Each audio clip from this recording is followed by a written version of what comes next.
Hello, everyone, and welcome back to another episode of What the Forensics. My name is Nicole, and like always, I am joined here again by the lovely Journey and Rebecca. Today's episode, Journey will be telling us all about 3 different plane crashes, and then Rebecca will be educating us on the science of forensic engineering and how it was kind of important to these plane crashes that we'll learn about. I would like to note, though, that there is a listener's discretion advised. There are detailed descriptions of mass death and mass casualties and plane crashes, and there are brief descriptions of terrorism and suicide. Terrorism is not the cause of many of these crashes, but it is discussed, so we just also would like to point that out. And suicide is a theory, so there's some brief descriptions in that regard. If you do have flight anxiety, we maybe recommend skipping this episode. You can still play it through so we get the listen, but maybe volume down so it doesn't fuel the fire of your flight anxiety. But if not, we hope you enjoy this one. And Journey, would you like to tell us all about the first plane crash? Definitely. Yeah, I was a bit nervous talking or researching this because I get on a plane tomorrow. And I spent the last couple days researching plane crashes, and I was like, no, this is a bad idea. And then 9/11 was Sunday, and I was like, I don't want to fly. Yeah. No, thank you. But anyway, I was only going to tell you guys about flight TWA 800 for this episode, but it was kind of a short case, so I thought I'd tell you about 3 different plane crashes that are all sort of relevant to forensic engineering. And so I kind of introduce you to the aircraft that was involved, what happened, any conspiracies around the crash, the recommendations from the Transportation Safety Board in charge of investigating it, and then some interesting information about the crash. So again, I just want to reiterate that if you have any sort of flight anxiety, skip this episode, or at least my portion. It was not fun and has definitely contributed to my flight anxiety. So, love that. Anyway, the first plane crash I'm going to tell you about is SwissAir Flight 111, which crashed right off the coast of Nova Scotia near Peggy's Cove on September 2nd, 1998. I chose this one because it happened super close to Nova Scotia, and the recovery was huge for forensic investigators in Halifax, and I actually learned about it in my DNA class, and we briefly mentioned it in episode 3, Paul Renardo and DNA, so that was kind of neat. So what happened with this one? The plane was a McDonnell Douglas MD-11, which is described as a tri-jet wide-body airliner. Its first flight was in 1990 and was then retired from passenger use in 2014, but it's still currently being used for cargo transportation. I don't know if any of those words mean anything to anyone, but it's basically just a giant plane. On this specific trip, there were 215 passengers and 14 crew members that were flying from New York, USA to Geneva, Switzerland. After being in the air for about 53 minutes, the flight crew started to notice an abnormal odor in the cockpit, and then a small amount of smoke was seen in the cockpit but disappeared shortly after. The flight crew just attributed the smoke and the smell to an issue with the air conditioning system. So they talked to air traffic control, sending out a pan, which signals that there is an issue but no immediate danger. The plane was then diverted to the Halifax International Airport. However, while they were preparing to land in Halifax, they had no idea that the smoke was actually from a fire that was spreading above the ceiling in front of the plane, or in the front of the plane. The plane then altered its course on its way to Halifax to dump fuel, which is standard practice when performing an emergency landing, apparently. And 13 minutes after the weird smell and smoke were noticed, the plane's flight data recorder started to record a bunch of aircraft systems related failures. So the flight crew then declared this an emergency and they needed to land ASAP. And then only 1 minute later, all radio communications and secondary radar contact with the plane were lost, and all flight recorders stopped functioning.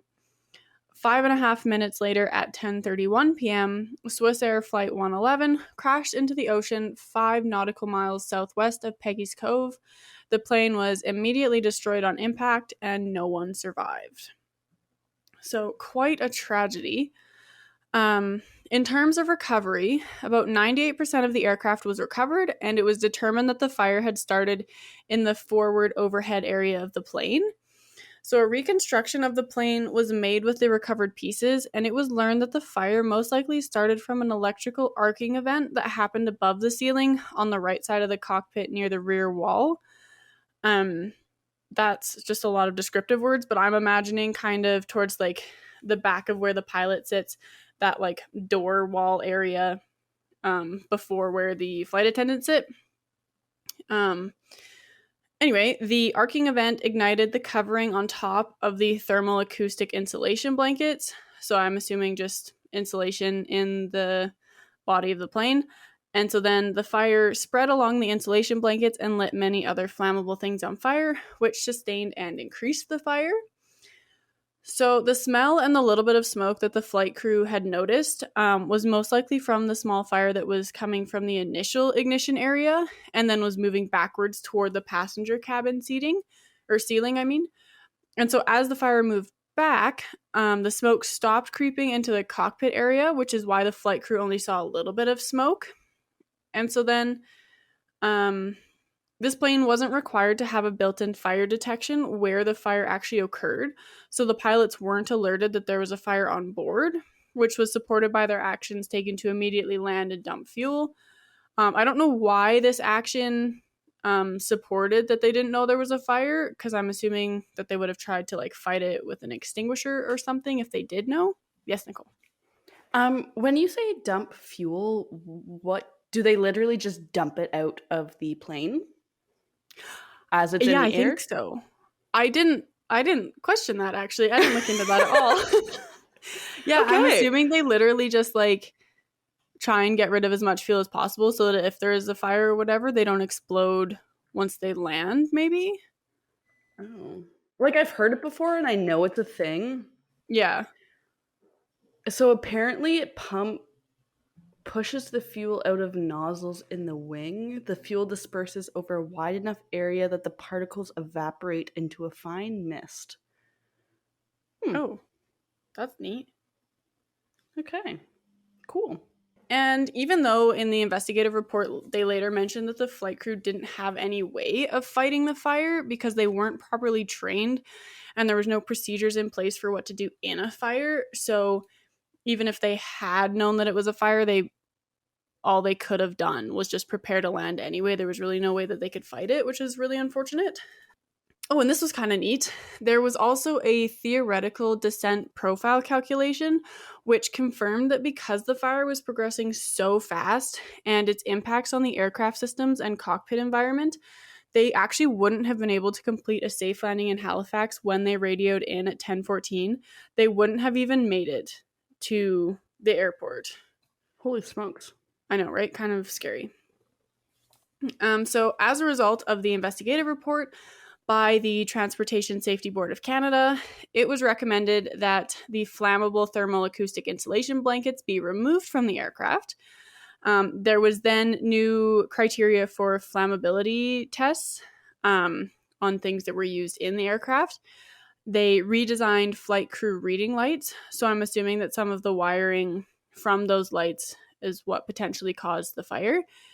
There was then guidance material for dealing with smoke situations. They modified aircraft checklists, and then there was numerous inspections on wiring and components to identify and eliminate possible ignition sources. The IFEN system was removed from the SwissAir aircraft and decertified, and so this was also the wiring that was potentially the source of ignition. And lastly, there are new Federal Aviation Administration policies that are in place for certification of in-flight entertainment systems. And then just some interesting information about this crash. Local boaters were some of the first on scene to help recover any possible survivors. However, only debris and bodies were found. There were no survivors. The flight recorder and cockpit voice recorder were recovered on September 6th and September 11th from a depth of 180 feet in the ocean, which is kind of neat. It took until 1999 for the 98% of the plane to be recovered. Some of the cargo that was on the plane included valuable diamonds and jewelry and Picasso's painting. I didn't Google how to say this. Lay. I'm not even going to attempt it. Anyway, there was a piece of Picasso's painting on there, which only a small piece of was found. What? I I had know. no idea that Picasso lost a painting in this crash. Right? I totally meant to Google it and see what it was. So we'll have a photo on our website of it along with the name of it. So you guys can also Google it and pronounce it. And then only one body was intact enough for visual identification. Ooh. Yeah. Is kind of not ideal. It's le peintre. It's like the painter. Oh, cool. It just means the painter. I definitely didn't pronounce that right, but that's what it means. Le peintre. It sounded way better than anything that I could have even attempted. Grades 1 to 6, French immersion really helped me out there. All right, grades 0 to 0, French immersion for me. Okay, anyway, 147 victims were identified by means other than DNA. However, DNA helped in all of the 229 identifications, which was an organizational nightmare because there were over 2,400 remains recovered and 1,277 of them were analyzed. And I have an image from my class that I'm going to post on our website that illustrates how the identifications were made and how they kind of had to organize it and why it was a bit of a headache for investigators. It was very interesting. And then that's all I have for SwissAir Flight 111. But I think it's something that all of us have learned about in one of our classes at least because it happened like right off the coast of Nova Scotia. And so the second flight I'm going to talk about is the original flight that I came here to talk about, which is flight TWA 800. And so this flight was traveling from New York, but going to Paris this time, and in 1996. So it was a few years before SwissAir Flight 111. And for those of you wondering, TWA stands for Trans World Airlines. So this plane was a Boeing 747-131 airliner, and this specific plane was one of the oldest 747s in service, and it had 93,303 flight hours on its airframe, which is very scary. And so these planes were designed for passenger transport and could carry between 366 to 452 passengers, depending on how the seats were lined up or set out, whatever. And so with this flight, it left New York at 8:19 p.m. and then exploded over the Atlantic Ocean 12 minutes later, killing everyone on board. The plane crashed 8 miles off the coast of Long Island on the night of July 17th, 1996. There were 212 passengers and 18 crew members on board. The cockpit voice recorder ceased to exist at 8:31 p.m. I think I meant to write transmit. Just before the plane exploded at an altitude of 13,700 feet. The way the plane fell was very interesting because the center of the airplane fell first, then the nose, the front of the airplane fell second, and then the wings, and then the rest of the plane fell. So did it kind of do like a big old belly flop down? It broke into so many different pieces. The nose broke off, the tail broke off, the body broke off. So the middle fell first where all the passengers are sitting, and then the nose, and then the wings. Probably because it's heaviest, yeah. Yeah. Okay. So that was really weird. But since the plane crashed just under 7 nautical miles from the shore, there were quite a few witnesses, and the FBI actually interviewed 736 people who heard or saw the crash, or claimed to have heard or saw the crash. And it was mostly reported that there was an explosion in the night sky and then a shower of flaming debris. And there was some debate on why this plane exploded, some of which included thinking that the plane was the target of a terrorist attack, as some claimed to see a missile heading towards the plane right before it exploded. But there's no evidence that that is what happened. And divers worked for 10 months searching depths of about 120 feet into the ocean until all of the 230 victims were recovered. More than 95% of the plane was also recovered so that the investigators could reconstruct the center portion of the plane to kind of find out what happened. And the investigation into what happened took 4 years, with the National Transportation Safety Board inquiry determining that the cause of the crash was an explosion of combustible mixture of fuel and air in the center wing fuel tank. And so it's believed that the explosion was a result of an electrical short circuit that impacted fuel gauge wiring in the fuel tank. And then there was explosive residue found in the cabin, but it was kind of suggested that the residue was from an explosive detection training exercise that occurred on the plane recently. I find that very odd because I'm like, well, what if some of the explosives that were in the plane didn't fully get removed and somehow caused the plane to explode? But it's just a conspiracy.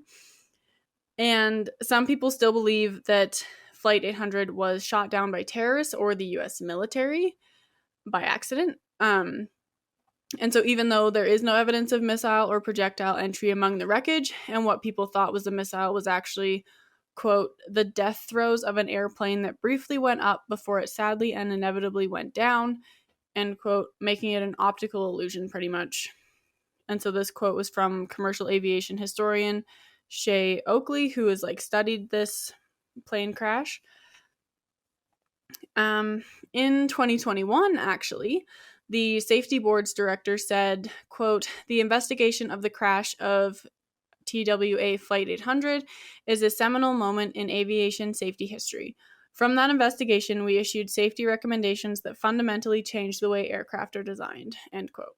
So I find that very interesting because even though it was a massive tragedy, it resulted in some changes in the way planes are made and safety for future generations. And so then some of the changes that were implemented are eliminating potential ignition hazards in the fuel tanks, which I feel like is a great starting point. You don't really want something that can light a fire in the same tank as a fuel. They reviewed design specifications for aircraft wiring systems of all U.S. certified aircraft. The need for improved training of maintenance personnel to ensure proper repair for wiring conditions. Improved documentation and reporting of potentially unsafe electrical wiring conditions. The need to incorporate new technologies such as arc fault circuit breakers and automated wire test equipment. And so most of those tell me that this plane was just so old and the mechanics or people working on it just weren't aware that the wiring was broken and unsafe. And so they just decided to have better training for the people actually working on planes and maintaining them, which is a really good idea. And so then some interesting things about this crash was that among the passengers killed, there were 16 students and 5 chaperones on a school trip for the French club, which is absolutely heartbreaking because that is not something that you would expect to happen to your children. The website I looked at said this remains one of the deadliest plane crashes in U.S. history. But I believe they're excluding ground fatalities because 9/11, again, was fairly substantial. So I was briefly... Okay. Sorry, I was going to briefly mention about something about that. When I was doing research about forensic engineering, a lot of the US sources I found did exclude 9/11 from it because it was such I'm not saying freak accident, it was a planned terrorist attack, but just because it was so out of the ordinary for plane crashes, they excluded that data because it was basically just an outlier. So that would make sense that they would exclude that. Yeah, no, that makes sense. Yeah, so I'm going to post a link to where I got this information so that you guys can just check it. And the plane was used to train plane crash investigators, and families of the victims were allowed to visit it. So it was basically reconstructed in a hangar, and people were allowed to go, not general public, but families could go visit it, and then plane crash investigators could go visit it. So I think that's where the importance to forensic engineering really came into play, was that it allowed them to go and look at this real crash that they can learn from. But in July 2021, the NTSB decommissioned the wreckage, and by the end of 2022, it will be fully destroyed, which is kind of sad. But a 3D scan of the reconstruction will be made for historical records, so all the information won't be lost. And the last plane crash that I'm going to cover is a bit of a doozy. And so this is the disappearance of Malaysia Airlines Flight 370, or MH370, which is what I'll be calling it for this story. And so the plane involved in this disaster was a Boeing 777, and it's considered the world's largest twin jet. And I just wanted to mention that the angel number 777 is luck, and that's a little ironic considering how this turned out, as this is one of history's most famous missing aircrafts. Oh. Yeah. So MH370 took off at 12:41 a.m. from Kuala Lumpur, I apologize if I pronounced that incorrectly, International Airport in Malaysia, and was headed to Beijing. So there were 227 passengers and 12 crew members on board the plane at the time of its disappearance. The Aircraft Communication Addressing and Reporting System, or ACARS, ACARS, which transmits data about the aircraft's performance, sent its last transmission at 1:07 a.m. before it was switched off. The last voice communication from the crew occurred at 1:19 a.m., and then at 1:21 a.m., the plane's transponder was also switched off. And so this occurred right as the plane was entering Vietnam airspace over the South China Sea. And so the controller in Kuala Lumpur did not notice that the airplane disappeared from the primary and secondary radars. And so when they finally did notice it, they thought that the plane was in the hands of the Vietnamese controllers. And then it was later learned that at 1:30 a.m., the plane turned around and flew southwest over Malaysia again, and then northwest over the Strait of Malacca. So the radar lost contact with the plane at 2:22 a.m. when it was over the Andaman Sea. And so something else that was later learned was that an Inmarsat satellite in geostationary orbit over the Indian Ocean received hourly signals from the flight, and the plane was last detected at 8:11 a.m. And so Inmarsat is just a company, and geostationary orbit refers to the distance from Earth. So it was just a satellite that was talking to the plane. So an emergency response was started at 6:32 a.m. because that's when the airplane was supposed to have landed in Beijing. And so initial searches were concentrated around the South China Sea, but once investigators learned that MH370 had turned west, searches began around the Strait of Malacca and the Andaman Sea. So then a week after the plane disappeared, on March 15th, the information from the Inmarsat satellite was disclosed, and it was determined that the plane could be anywhere on two different kind of arcs. So one arc stretched from Java in Indonesia southward toward the Indian Ocean, southwest of Australia, and the other stretched northward across Asia to Vietnam, or from Vietnam to Turkmenistan. And so the search area was then expanded to include the Indian Ocean, Southeast Asia, Western China, and Central Asia. So it was just a massive search area. And then on March 24th, it was announced that Inmarsat and the UK Air Accidents Investigations Branch had determined that the flight crashed in a remote part of the Indian Ocean, 2,500 kilometers southwest of Australia, and it was unlikely that anyone survived. And then on April 6, 2014, an Australian ship detected several acoustic pings that were potentially coming from the Boeing 777's flight recorder, or black box, 2,000 kilometers northwest of Perth, Australia. And so the Inmarsat data found a partial signal from the plane at 8:19 a.m., the day it disappeared, that was consistent with the location of the acoustic pings. And so then searches were then conducted in this area with a robotic submarine, but no debris was found. And tests of the boat determined that a faulty cable could have also produced the pings, so we don't really know how reliable that data is. The first piece of debris wasn't actually discovered until July 29th, 2015. The right wing flaperon was found on a beach on the French island of Reunion, which is 3,700 kilometers west of the Indian Ocean area that had been searched. And then over the next year and a half, 26 more pieces of debris were found on the shores of Tanzania, Mozambique, South Africa, Madagascar, and Mauritius. Only 3 of the 27 pieces were actually confirmed as coming from MH370, and 17 were only thought to have come from a plane.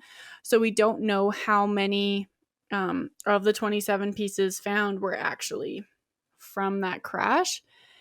But through the analysis of the pieces from the plane, it was determined that the plane had not undergone a controlled descent and shattered into pieces once it impacted the water. And the search for Flight 370 was officially called off by the Malaysian, Australian, and Chinese governments in January 2017.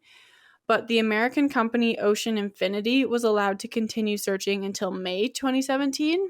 And then in July 2018, the Malaysian government issued its final report on MH370's disappearance. However, they could still not determine why it disappeared. And so there are many theories about why Flight 370 disappeared, ranging from mechanical failure to pilot suicide. Since there was not a lot of the plane recovered, investigators couldn't confirm mechanical failure. No hijacking group took responsibility for Flight 370's disappearance, and pilot suicide was corroborated by the facts that signals had been switched off from inside the plane before it crashed, but nothing was found when looking into the behavior of the captain, the first officer, or cabin crew. So they aren't confident in that idea, and there was no evidence that a missile or projectile was used in the debris found, but there's so much of the plane missing that it can't be dismissed along with mechanical failure. It's so strange that, like, one, you can have a massive plane just absolutely disappear. Right. And that, like, for me too, I'd never heard of the theory that the pilot had ended his own life. Like, that's a possible theory to why it's disappeared, but I don't see why that would affect. Like, why would it, like, if that was the case, why would he do it where they weren't going to find anything? And, like, why would you kill so many people with you? Yeah. know? No, like, it makes sense. Like, the seclusion of it could be like a shame thing where he's like, yeah, I'm going to kill so many people, so I'm just going to do it where no one can find, because he's ashamed of the fact that he was having these thoughts. But, like, I find it very odd that all of the signals were switched off from inside the plane. Yeah. So unless it was just this group of people who all got together to, like, disappear and live somewhere where no one knows who they are, and they just, like, I don't know, mass disappeared. Kind of spooky. Maybe it's aliens. Or maybe it's like the TV show Manifest, where we just have to wait until 2024 or this year. This year's 8 years since it disappeared. And it'll just come back. I don't know that show, but I'll take your word for it. Yeah, basically a plane, like a whole plane, disappears on the way back from, I think it was Jamaica, and then it, like, just reappears. And so for them, for the people on the plane, no time had passed, but for the people on the ground, 8 years had passed. So I thought I just saw a news article about that. Maybe I shouldn't, like, believe everything I see on the internet, because I, like, read something and it sounded like 5 years after a plane went missing, it just reappeared and came back online. I don't know if it's the same thing, but I, like, just saw it within the past 2 days on Instagram. Oh my gosh, you should find that so we can look at it. But yeah, so I don't really have any specific interesting information for this case, because I find the whole, like, concept of it just disappearing very interesting. And I have an article by The Atlantic in our source list. It's basically a very detailed essay by a journalist. So it is very full of information and explains the different possibilities and theories, and is just extremely detailed. So if you're really interested, definitely give that a read. It kind of does suggest that everything was kind of just covered up by the Malaysian government. So just take that with a grain of salt. But anyway, this is all I have on those plane crashes. I hope you enjoyed it and it's not too scary or traumatizing for you. But I have photos of the suspected arcs and search area for the Flight 370 that I'll put on our website just to kind of give you a visual, because I know just hearing it kind of makes it rather confusing. Yeah, thank you. I mean, you did a lot better at not scaring us like the show Mayday does. So Okay, that's good. That was good. I haven't seen Mayday. Don't. Okay. Maybe I should watch it on my plane tomorrow. Oh, that's fantastic. Yeah, that's a good idea. That's like what my mom used to do. Like, I don't understand why. She has this horrific fear of flying, and yet Mayday used to be like the only show we would watch growing up. Like, you're just fueling your fear. Also, I did a quick Google search. Apparently, the story, I don't know if it's the same story I heard, but the story of the American plane reappearing 37 years after it disappeared is false. It is a myth. Oh, yeah, that makes sense. Yeah. I don't know if that was the one I saw, but I'm going to say the one I saw was a myth. Okay. Well, if you do find the one, we'll just like share it on Instagram or something so that our listeners can be like, okay, yeah, no, that's the one. That is what she was meaning. Very much a myth, yeah. Okay. We can debunk it for everyone. Okay. Sorry if I cut you off. I realized my Mayday comment, you were probably still talking. Oh, no, I was done. Okay. But yes, I'm very excited to see, like, I see the posts. We have like this PowerPoint that we all are on. So I see the pictures on that. So I'm excited to get those up on our site. But yes, thank you very much for educating us. I knew of like SwissAir because it was local by the time we were at school. And every time I went to go see Peggy's Cove, because the SwissAir monument or memorial, is only like a minute down the road, I tend to stop there as well. I didn't know there was a memorial there. Oh yeah, like it's a massive rock. It's got all of their names on it, and it's like it makes like a triangle or something, and it points to the direction of where they found it, and you can see the location. Yeah, it's really interesting. I really and if you're driving to Peggy's Cove, like you pass it on the way, like it's on the same road, maybe 2 minutes down. Yeah. Okay, I haven't been to Peggy's Cove in like 6 years, so I'm very excited to go back and see that. You, your mom, and Sheridan going when you're It's just in Nova me and Scotia? my mom. Oh, just you and your mom? Well, I recommend you guys check it out then, because if you do end up going to Peggy's and you do like the restaurant there, they've completely redone Peggy's. They've put like millions of dollars. It's really nice. Okay, and then I'll take a photo and I'll put it on our Instagram so our listeners can see what we're talking about. It is kind of hidden, I will say. Like, there's only a little sign on the right, or whatever side you're coming from, that says Swiss Airline 111. And then you got to do a nice little nature walk to get out there. Yeah. Okay. Yeah. Okay, sweet. Okay, now I can. Yeah, amazing. Now I have an excuse to go to Peggy's Cove again. Yeah, exactly. Okay. Fun fact of the day. So listeners, watch out on our Instagram and Facebook for that. But yes, thank you for educating us on these 3 crashes. And Rebecca, would you like to kind of go into kind of how forensic engineering now may have played an important role in these cases? Yeah, I would love to. Forensic engineering is a really broad science. It's just one of many sectors of engineering, but basically it's the investigation of failures of any machine, component, material, or structure that results in injuries or property damage. So a lot of people consider forensic engineering to be like reverse engineering, because instead of like figuring out how to make something work or make something function properly, instead they're trying to figure out why something went wrong or stopped working the way it should so that they could prevent these problems in the future. So as you can imagine from that broad description, forensic engineers are involved in a vast array of accidents and malfunctions. For the purpose of this segment of this episode, I'm going to be going into more detail about the important role that they play in plane crashes and kind of their methodology in that. But just briefly, I did also want to note that they're also involved in investigations into things such like bridge and building collapses, accident reconstruction, like car crashes and stuff like that, as well as like geotechnical incidents that may occur from like sinkholes or earthquakes or basically natural disasters that impact the structures that we've built. And then even things as small as like an electrical outlet failure that results in injury. So like if your toaster sparks and causes injury, then they might look into that and see what caused the toaster to spark and hurt someone. Question. Yes.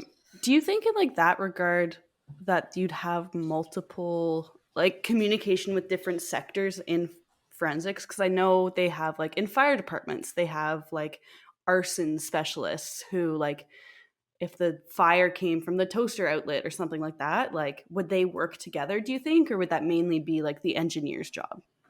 I definitely think they would work together, like, because I know, like, the fire department's specialty, at least in those, is kind of like figuring out where it originated. So was it a circuit or was it like a malfunction of wiring within the toaster?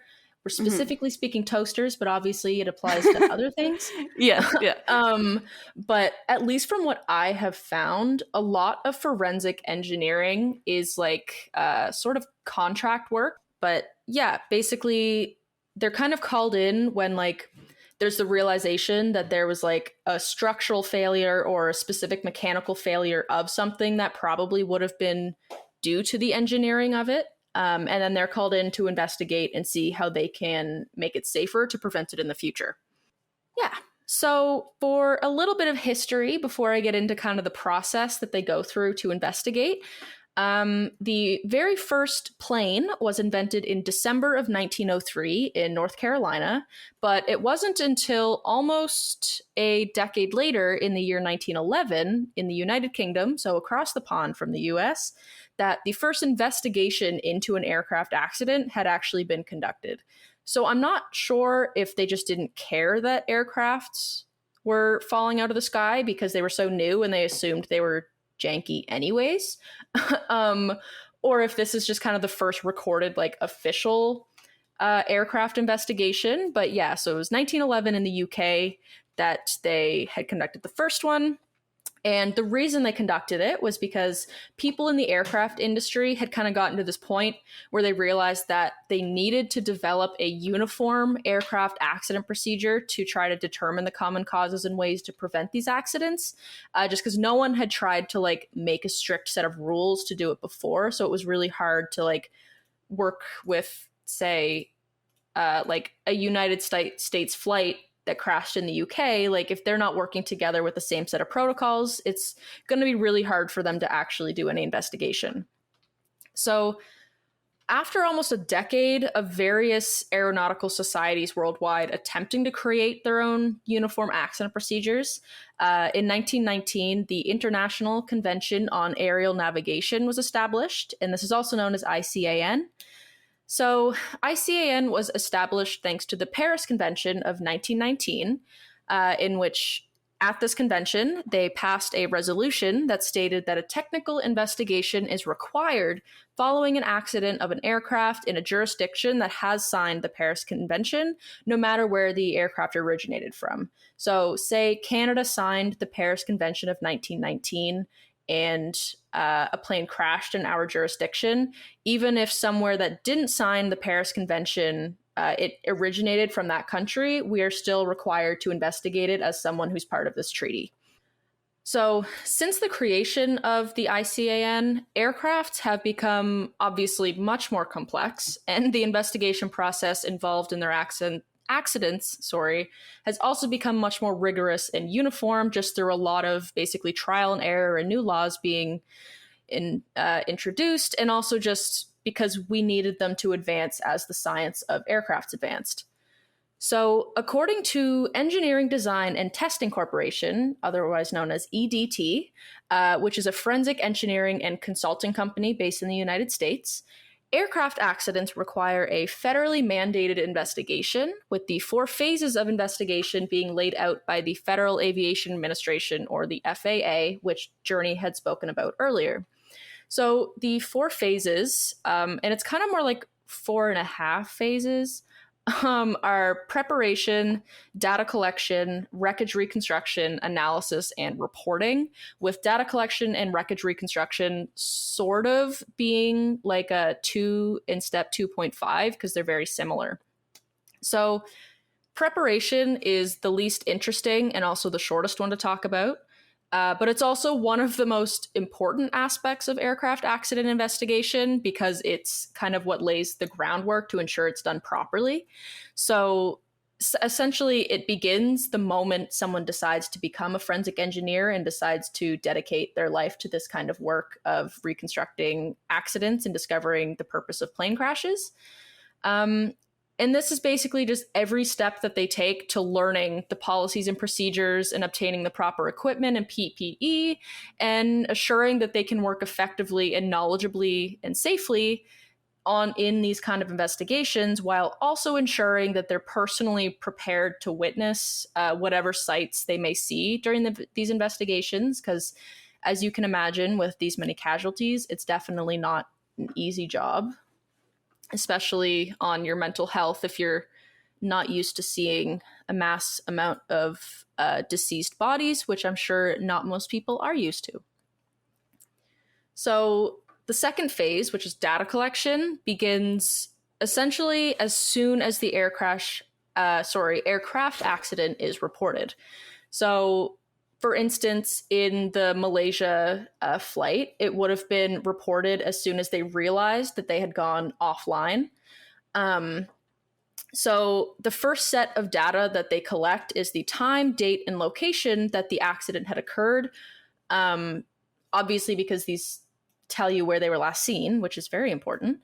And this is followed then by collecting data on the flight route that was planned, the flight route that maybe they took, like they could have veered off the route, could have been a storm or like it was purposeful by the pilot, as well as the type of aircraft, the weather conditions that were happening along the flight path and also in the general area of it, as well as the names of all the crew and passengers that were present on board, all of the cargo that was accounted for on board. And of course, we wouldn't know we would know what's in people's carry-ons, but all of the cargo that we know is present is accounted for during these investigations to ensure that there was no like explosives or anything that could cause it.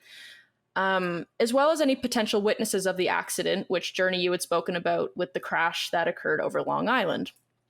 So all of this generally happens before the investigators go to the crash site to eventually collect more data and evidence. Like this is kind of just the precursor, so they're kind of set up to know what they're walking into.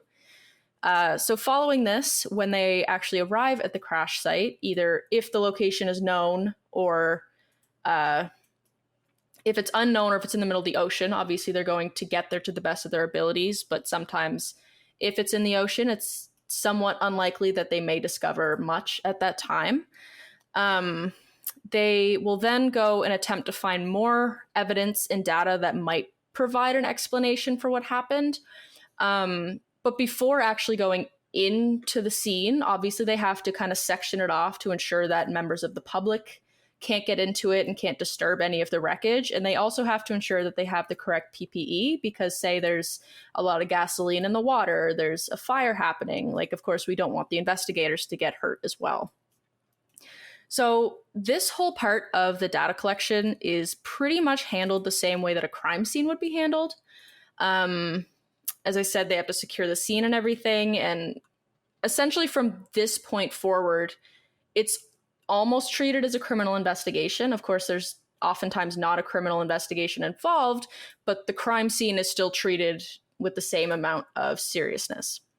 Do you think they'd have to be trained in legal, like not legal proceedings, but like in that crime scene investigation aspect or realm? Like maybe a course that they have to do in school, like we did with ours? I didn't find anything that suggested that, but given how many bodies and how much sensitive information that they're going to witness, like I'm sure there is definitely courses that they have to go through and like licenses and stuff, because you need to know how to actually properly examine a crime scene and not tamper with the evidence on like accidentally and collect it properly. And yeah, so I'm sure that they probably do need to go through it, but I can't tell you for 100% that Yeah. for that. I'm curious to see like if it's like would be the same stuff. Like if they go through like how to process a crime scene and like the direction and order you have to like follow and stuff like that. That'd be interesting. So if any forensic engineers are listening, let us know. Yeah, absolutely. So despite the phase that I'm currently talking about being called data collection, it's also the stage that they collect all of the evidence from the site. So like often when I think of data collection, I kind of think of like sitting at a computer and looking for digital information, like the flight path and the date and time and all that stuff. But they are also collecting like all of the evidence. So in this case, like evidence is kind of just being considered data at this point. So some of the evidence that they might collect during the on-site phase of data collection could include like recording the arrangement of the wreckage. So like that one where it essentially buckled and then fell out of the sky, they would look at like where's the front half compared to the second half compared to the wings of the plane. And then they'll look for any indicators of signatures of a fire having occurred, any indication of system failures, such as like the communications or controls of the mechanics, as well as like damage to the ground surrounding the crash, as that helps them determine like the angle and velocity that they hit the ground. Paint transfer marks, and they also, like every crime scene, as I had mentioned, they take a lot of photographs of the wreckage and the structural deformities that were caused by the wreckage. And they also, I don't go much into this because it's kind of a whole other black hole of like mysteries. They look into the contents of the aircraft's black box, which is essentially a recording device within the aircraft that records everything that the pilots say and everything that is occurring while the flight is active. And basically, like other crime scenes, they're just looking for anything on the scene that can help them to determine what the cause of the crash was, as well as the severity of the crash. As I briefly mentioned before, they do also use the position and the damage of the aircraft to determine what like the likely angle and velocity was at time of impact. Because not always, but often it can help them determine whether or not there would logically be any survivors left, and if there is, possibly where survivors may have landed during the crash, which I think is really interesting, but also quite sad. But I think it's pretty cool that we can determine the angle and velocity based on like the damage, the position it was, and like the damage to the earth around it that it occurred. So the third phase of the investigation, which earlier I had mentioned is kind of like stage 2.5, is wreckage reconstruction. And this happens after the initial data collection phase, like from the initial crime scene, the initial crash scene. And it's an effort to collect as many parts of the aircraft as they can, which at that point, once they've collected what they can, they bring it to a more secure site on land. Especially if it's on ocean, it's very hard to see exactly what happened to the aircraft when everything is floating around in the water. So they take it to a secure site on land to be reconstructed to the best of their abilities. So it's at this time that investigators will conduct more data collection, and basically once it's put together, they'll see, okay, which parts of the plane are we still missing? Where is there more damage than other spots? Just anything you can really imagine you'd find once you reconstruct a plane compared to when it's just in pieces on the ground or in the ocean. And it's also at this point that the FAA may allow third-party investigators to conduct data collection. Because like you were talking about with the Malaysia flight journey, they did a flight reconstruction, a plane reconstruction of it. And at that point, the American investigators were allowed to continue investigating for a couple of months after everybody else.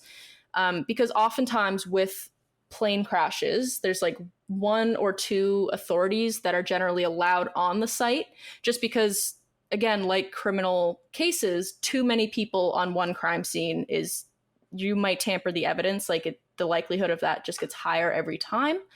So once they've discovered everything they can from the initial crime scene, they bring it in, reconstruct it, and they get some third parties in to kind of see what everyone else has to think, and if there's any like ulterior art, what is that word? Alternative ideas for what actually could have occurred.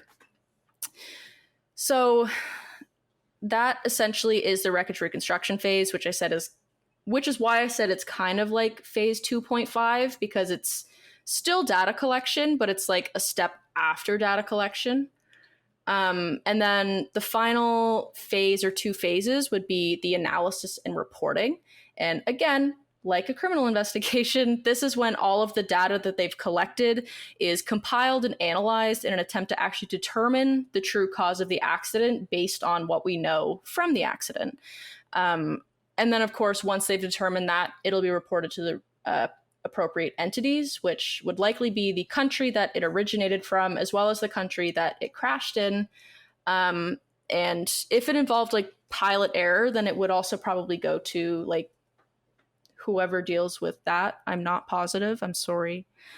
But during the analysis, they generally find 3 main causal factors that might have occurred during the accident, which are man, machine, or environment, while there also could be a couple others, but I will talk about them later.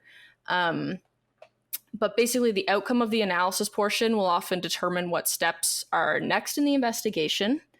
So there are many reasons under the factors of man, machine, and environment that might result in an aircraft accident. And it also doesn't have to be caused by only one factor. And of course, oftentimes multiple factors are involved, which makes it more complicated. So many people often assume that if an accident is caused by a person, it was likely the pilot that caused it. And just some common like beliefs of what a pilot might have done to cause it could just be like extreme fatigue, intoxication, which I've alarmingly heard in the news more recently, and just simply not having enough experience or training prior to actually taking off on these flights. But it can also occur by errors that are made within the air traffic control center, which might be thought about a little less. So the air traffic controllers obviously have a very stressful job of coordinating all of the incoming and outgoing flights, as well as monitoring all of the flights within their air zone or jurisdiction. So, of course, there is going to be the possibility that a controller could accidentally make a mistake or give one pilot information that he was meant to give a pilot on another flight, which, of course, could lead to an accident. And there are many reasons that there might be a problem in air traffic control, but just a couple would be giving the wrong information to the wrong person, or simply, like Malaysia, just not realizing that they went off the radar because they're so busy with every other flight. So, according to planecrashinfo.com, which doesn't sound terribly reliable, but I promise it is, it compiles data of all aircraft accidents of commercial flights with the capacity over 19 people per flight and have resulted in at least 2 casualties. So it's really specific. Between 1950 and 2019, that approximately 49% of all aircraft accidents were as a result of human error. This website also provides some examples of common causes of all of the causes, such as man, environment, and mechanics. And I am going to share some of those now just for some context and examples of everything that could go wrong, because there really is a lot, but that shouldn't scare you. So some common pilot errors, besides the one I briefly mentioned earlier, such as fatigue, would include excessive landing speeds, premature descent, improper procedure when flying the aircraft, spatial disorientation, which could commonly happen if it's like a really cloudy, really foggy day, and it's simply that you don't know what up is from down, as well as navigation errors. As for mechanical errors, these can broadly be categorized as engine failure, equipment failure, structural failure, and design flaw. I'm not going to go into those a whole lot because there are obviously a lot of like smaller parts of each of those failures that could individually go wrong or build up to cause one big problem. And problems with the environment, as you would probably guess, mostly have to do with like weather conditions and terrain that they're currently in. And personally, to me, this is one of the scariest causal factors, just because it can be so unpredictable.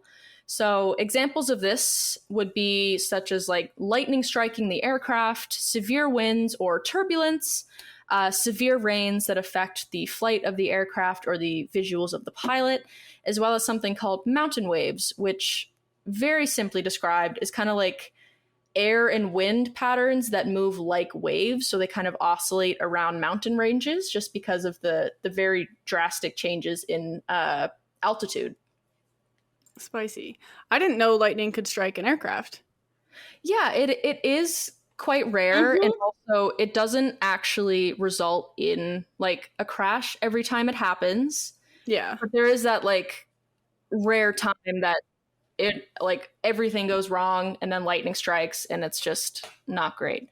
Yeah. But I am going to share a brief statistic later that hopefully will make you a little less scared of airplanes, especially because you're flying tomorrow.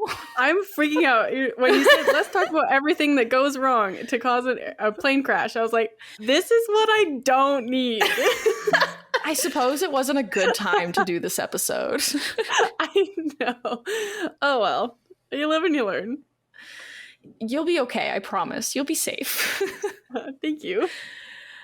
So, as I had mentioned a couple times now, the main causes of aircraft accidents are man, mechanic, and environmental, but much more rare. There are also times when sabotage could be involved in aircraft accidents, and this would be things such as like aircraft hijacking or someone brings explosives on board or being shot down. But essentially, all of these would be considered terrorist attacks, such as like the 9/11 attack was clearly a terrorist attack and was an incident of sabotage. But some additional causes that don't really fit comfortably into any of the categories I've already mentioned, just because they kind of, it's hard to tell whether they fit into like one or the other or both, would be something like a fire happening on the aircraft, as Journey, you had discussed with one of them. A bird colliding with the plane midair. It's usually not one bird. It would usually be at least a couple. And actually, this is what occurred when Sully, who they had made a movie about, had to make an emergency landing on the Hudson River. And it's because I believe 2 geese flew into the engine, so the engine stopped working. And something even just like a plane being too overloaded could sometimes result in an accident, which is the reason that occasionally they ask you to change your seat when you're on the flight, or even just tell you that even though you've booked, they've overbooked, which is a mistake on their part, and you can't fly at that moment. This is unrelated but related. The fact that flight companies can overbook a flight pisses me off so much. It's really stupid. It really grinds my gears. Just and then they make the plane and then stop selling tickets. Literally, yeah. It's that easy. Why do you need to sell more? You just know you're gonna cause people to not be able to fly. Just stop. And you can say like, oh, it's making you more money, but it's really not, because then you have to give them a free flight where you're giving them seats on a plane that they didn't pay for the ticket. Exactly. Like, okay. And you like, I wouldn't say you lost a customer, but like they're not gonna be more likely to fly with you next time. No, True. Exactly. Looking at you, Air Canada. Okay. I'm sorry, I have a grudge against them right now. Honestly, they're trash right now. That's totally fair. They lost my old roommate's bag for a week. And they kept canceling the flight that they were going to ship it out on. And she's like, I don't have clothes. Like, I need clothes. Like, if I was only here for a week and then I was home before my bag even got to the place where I was staying, like, I'd be so mad. But luckily I'm here for a month, so you have time to get it to me. But, like, yeah, get it together. I've heard some in the Toronto, their Pearson Airport has not been good. Yeah, it's not been the Pearson's been a bit of a mess lately, ever since COVID, really. Yeah. Oh, well. Yeah, but getting off the topic of Air Canada, um, while a forensic engineer's job is to determine what went wrong with an aircraft, their main goal of this job is to actually determine how accidents like these can be prevented in the future. So, if an accident is caused by a mechanical error, the engineers might be able to determine exactly what mechanical failure occurred and then make the necessary changes to it on all aircrafts in an attempt to minimize this risk of the same error occurring again.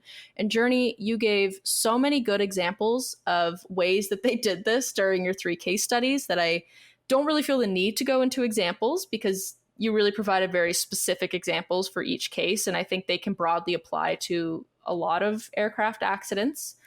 But despite plane crashes being obviously very scary, I am not minimizing that. They shouldn't deter you from using flight as a means of transportation just because the chance of this happening is so significantly rare that it's almost not worth it to worry about it just because it's completely a freak accident and out of everybody's control. Except the pilot, if they make the direct mistake. Yeah. I feel like it's like those statistics where it's like vending machines kill more people than sharks a year, and yet people are still terrified of sharks, but not vending machines kind of thing. Yeah. Like, it happens, but it's not likely to happen to you, you know? Yeah, exactly. So according to the Transportation Board of Canada, in the past decade, there was an average of about 4.7 accidents per 100,000 hours flown by Canadian registered aircrafts. And the rate of fatal aircraft accidents over the decade was only about 0.4 per 100,000 hours flown. So even if we do hear of a plane crash happening, the likelihood that it was a fatal plane crash is still significantly less than that. And then also looking at some data from the United States, specifically the National Transportation Safety Board, there was a 1.337 billion, or if we want to go smaller for reference, a 0.00003 out of 100,000 chance of dying in a commercial plane crash between 2012 and 2016.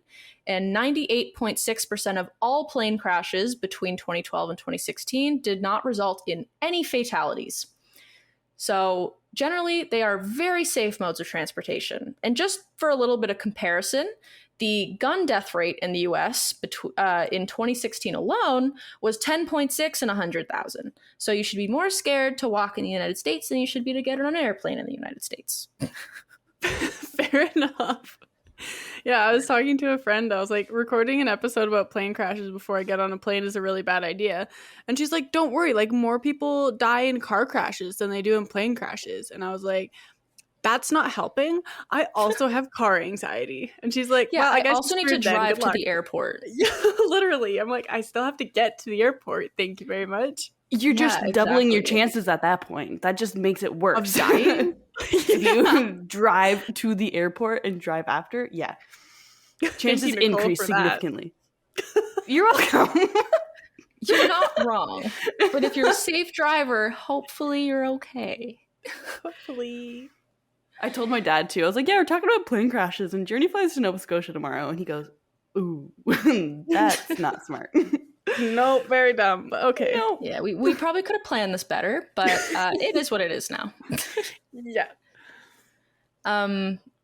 Yeah, so just to wrap this up after providing a couple statistics, I did have a couple more statistics. That's a hard word today. I did have a couple more statistics to provide, but for some reason, I was only finding information as recent as like 2006, and I didn't feel like that's recent enough to really demonstrate like the probability differences, just because even since 2006, like the difference in aircraft and like cars and everything has changed dramatically.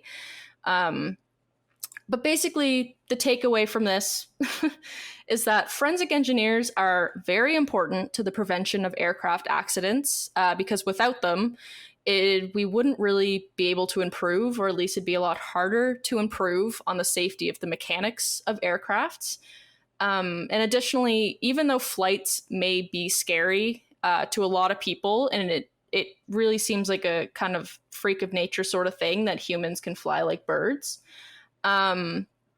Whatever happens is pretty much outside of passenger control, and the likelihood of actually being killed or even involved in a plane crash is incredibly small. So I hope that this episode did not deter you from flying or increase your fear, because that really wasn't the intention of it. But that is what I have on forensic engineering and facts. Well, thank you very much. I learned a whole bunch this episode, I will say. Yeah, I don't have any. I was gonna add to that, but I have nothing to add to that. Will it? Okay, it's not really like crash related, but will invisible airplanes ever be a thing, do you think? No. I don't either. I just can't really see them taking off. We love a dad joke. Amazing. Thank you. Okay, well, on that note, our next episode, we're actually going to do a couple part series on cults, because we haven't covered cults yet. So we're going to be covering a couple. Well, the next episode is going to be specifically on the Shinrikyo. We'll work on our pronunciation for that episode. Anyways, that cult and biological warfare. So I know we did cover Jonestown.